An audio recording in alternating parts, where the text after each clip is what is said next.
जळली तुझी भाजी जळली. काय? माझी भाजी जळली, माझी भाजी जळली, माझी भाजी जळली. आधी लक्ष द्यायचं ना. आता रडून काय उपयोग आहे? जळली जळली माझी भाजी जळली. मग काय? आणि स्वतः गॅस ऑन ठेवून शेजाऱ्यांकडे गप्पा टप्पा करायला गेली होतीस ना, आता स्वतःच रडतीयस. हा तरी बरं मी अलर्ट होतो, अवेअर होतो. 24 तास मी असतो तसा, नाहीतर केवढी मोठी आग लागली असती आपल्या घरात. अच्छा, तू अलर्ट होतास का? तू अवेअर होतास? नाही काय आहे ना, अख्ख्या घराला जरी आग लागली असती ना तरी यांनी लॅपटॉप मधनं आपलं डोकं बाहेर काढलं नसतं. त्यामुळे मी बेडरूम मधनं आले, हे बरं झालं. नाही ते बरं झालं की मी बाथरूम मध्ये झोपलो होतो, पण मला जाग आली, मी अलर्ट झालो, मी अवेअर झालो, बाहेर आलो.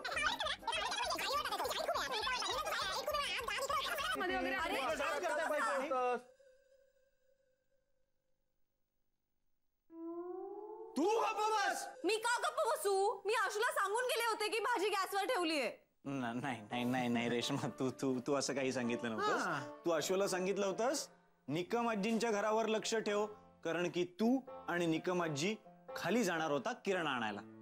काही काय, मी का जाईन किराणा आणायला? मी मागवला होता किराणा. अच्छा, म्हणजे किराणावालाही येऊन गेला आणि तुम्ही किराणा घेतलाय नाही? वा, छान आहे. म्हणजे तुमचं काय आहे ना, तुम्हाला सांगितलं जाऊन आणा किराणा, तर कोणीही हलणार नाही, कोणीही जाणार नाही. आणि तो बिचारा एवढा चढून आला किराणा घेऊन, तर किराणा तर तुम्ही घेणारही नाही. तुमच्यावर न कोणतं काम सोपवायचं म्हणजे सगळा घोळ घालून ठेवता नुसता. ओरडते कशाला? ओरडते कशाला? आमचं काय चुकलं? आम्हाला माहितच नव्हतं तू किराणा मागवला होतास गजानन कडून. अरे पण आशूला सांगून गेले होते मी. आशूला बोलली होती? आशूला बोललो. मग आम्हाला कशाला बोलतीये? आशूला बोल ना. आमची काही चूक आहे का? मग काय, मी अवेअर असतो 24 तास. तू तर नसतोस, तू अवेअर. प्लीज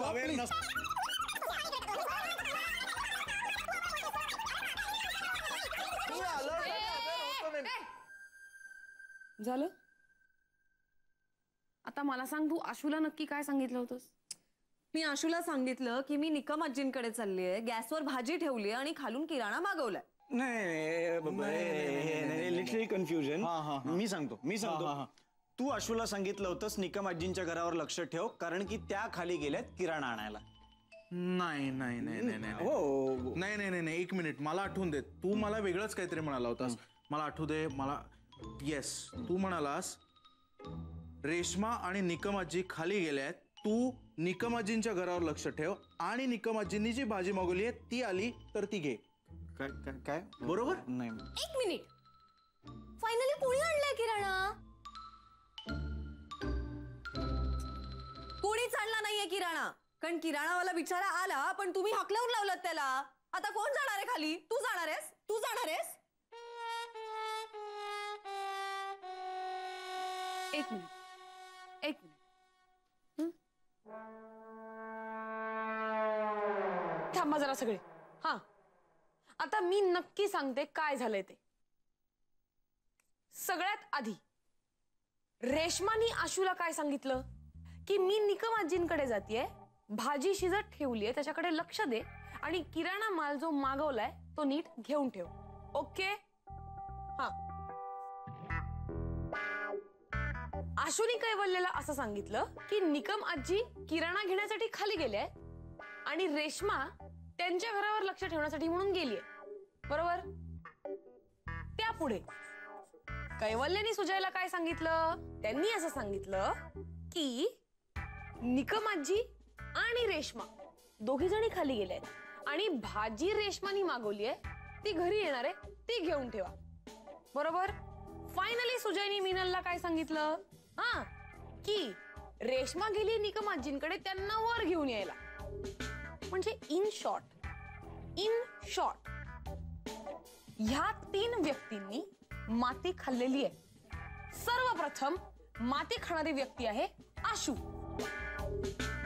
नंबर 2 माती खाणारी व्यक्ती आहे कैवल्य आणि नंबर 3 माती खाणारी व्यक्ती आहे सुजय.